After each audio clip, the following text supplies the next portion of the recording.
Well,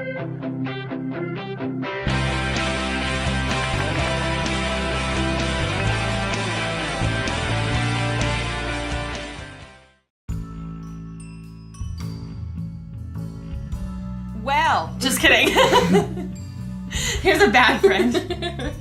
Holler. No, to be a good friend, it's really depends on the person. But if you're gonna get a generalization of it, it's somebody who understands you, somebody who's willing to make, like, the best way to say it is examples. If you want to go somewhere and it's conflicting with their schedule, they're going to be willing to give you the time to do what you want to do, but at the same time you have to support them just as much as they support you. And somebody who supports you, loves you, and somebody you can laugh and still be serious with. Mm-hmm. Yeah. Mm-hmm.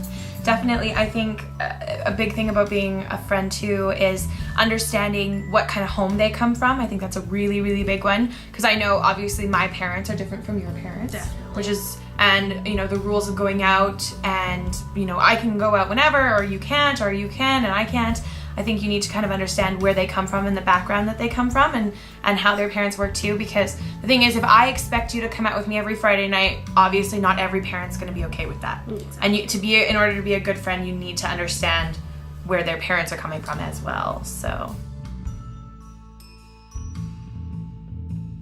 yeah, no, you have to play the listener a little bit. I think it's really important to be that person that, as much as it's bad to say, maybe your friend isn't in the right set of mind, or they're not right in the situation that they're in, but you kind of almost have to tell them what they want to hear sometimes. And that's just kind of being a good friend. And obviously if it's like legal issues or something like that, or somebody's being hurt, then obviously you need to step in and say something.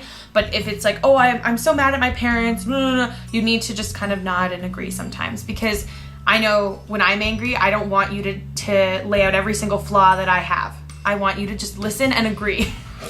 And I think being in a good friend and being in a good relationship, you are willing to kind of balance between the two, of being honest and being the listener too. At the same time, going off that, you definitely need to be a listener, but at the same time, like she's saying, is make sure they don't do something stupid.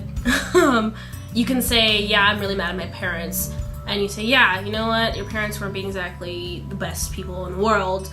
But at the same time, if your friend says, well, I want to burn down the house, you need to have some sort of restriction to say, listen, sweetheart, that's not what you have to do.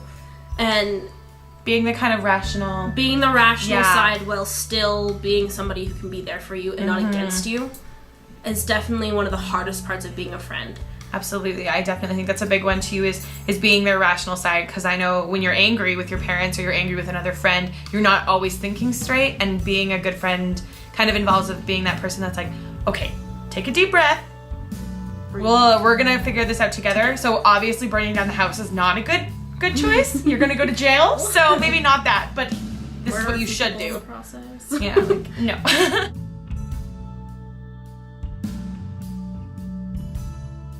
You definitely need to know when it's appropriate to get involved and when it's not. I know I've actually had firsthand experiences with somebody who, it's not you, it's not her, but with somebody who was, very, very, very emotionally distraught. And I knew that I couldn't not go to somebody and say, listen, I have a friend who has a serious, serious problem, because I know at the end of the day, that person didn't want me to do it. And I know and they didn't. And I know that. And they were very angry with me when they did find out that it was me that told.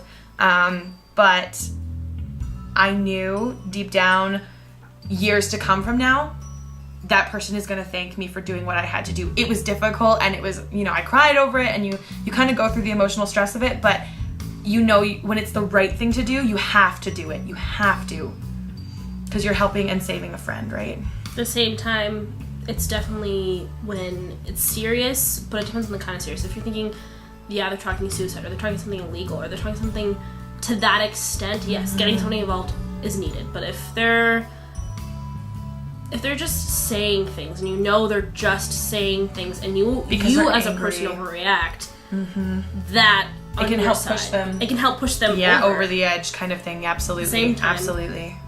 That's a good one, is knowing when I'm serious, I'm going to go out and do it, or I'm really, really, really angry. I need you to just be that sense of rationality that we're talking about earlier too. So, it all depends on the person as well. Yeah. Because it depends on how long you've been friends with them. Like, if you've been friends for 6 or 7 years and they're saying something and you know it's not like them and you know it's something serious, then you know you need to step in. At the same time, if you know somebody for 2 months and you think you're best friends, you could get somebody involved when they don't mean it. Yeah. And I think a lot of it too is asking the right questions. That's a really big one. Is if you think, okay, let's say we'll talk about suicide and say this person's like, I'm going to kill myself. You need to kind of be that rational side. Okay, why do you feel this way? And if they give you, logical reasons and they really thought things out, you should be concerned. Because they're thinking about it and that's very serious. Or it's like, I'm going to kill myself because my boyfriend broke up with me. It's a little bit different. It's a little bit different. You need to, okay, what's going on? Just talk to me. Definitely. Because, everybody is different, so...